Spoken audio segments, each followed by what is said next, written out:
So Big Daddy, Little Sister, such an iconic moment or series of moments in this game. I'm fascinated about how that got layered in, because we talked a lot about the setting and the tone. That is still, to me, a mechanic that I remember was very unique about, choosing to engage the Big Daddy and being a fight that is going to be very aggressive and different than a traditional boss fight. I know you had an idea, Ken, of sort of 3 different types of AIs interacting in the same world.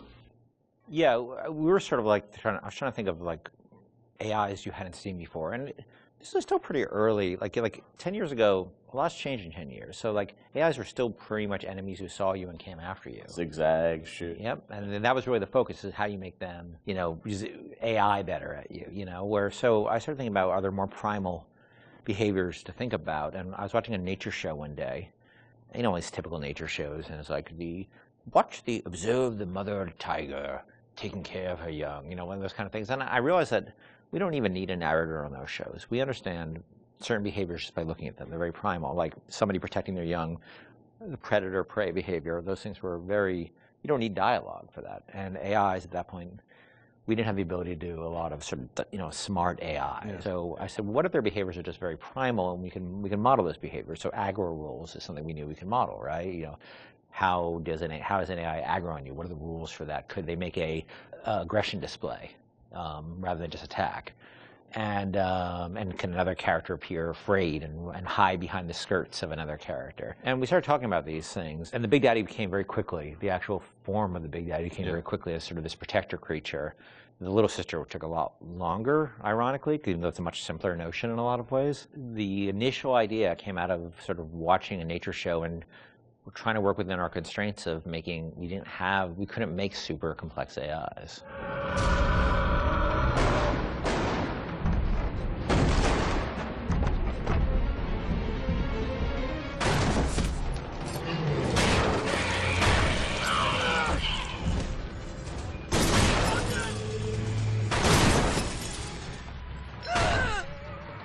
That's the Big Daddy. She got it out of him. He keeps her safe.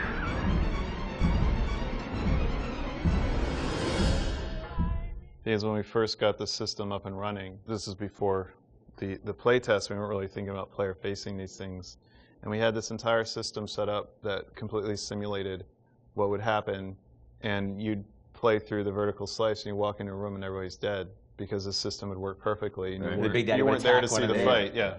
And we track they weren't called Little Sisters at the time, but we track how much they were harvesting, and it was all like a Command and Conquer level simulation. Yeah. And players didn't care or notice. Yep. And so we just abandoned all that stuff.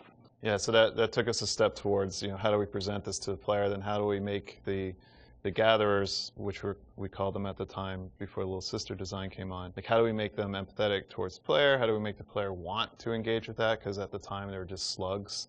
Right. So which is a That's horrible right, design. Originally were slugs, right? Yeah. Not actually.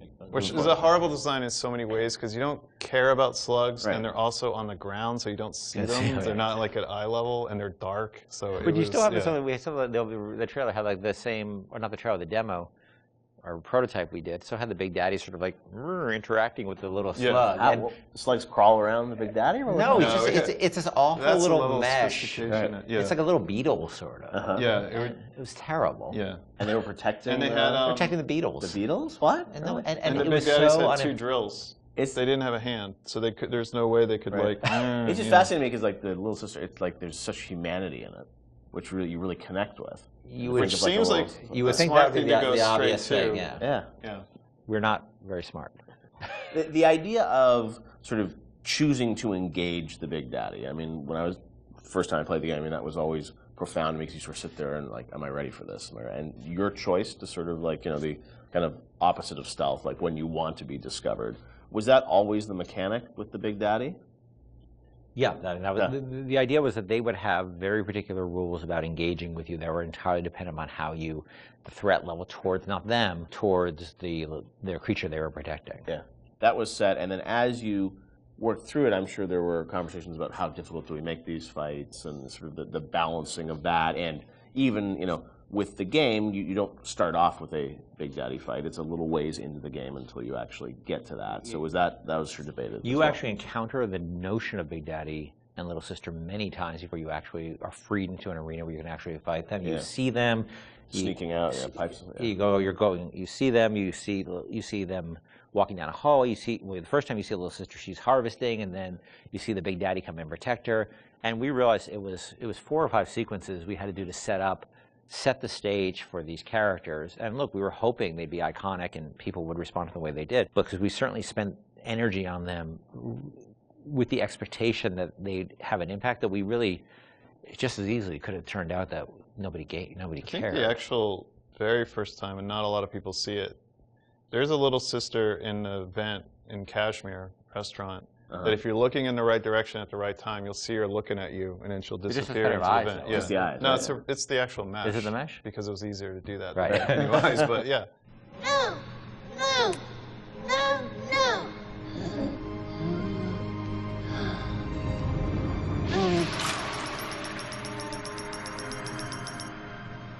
Thank you.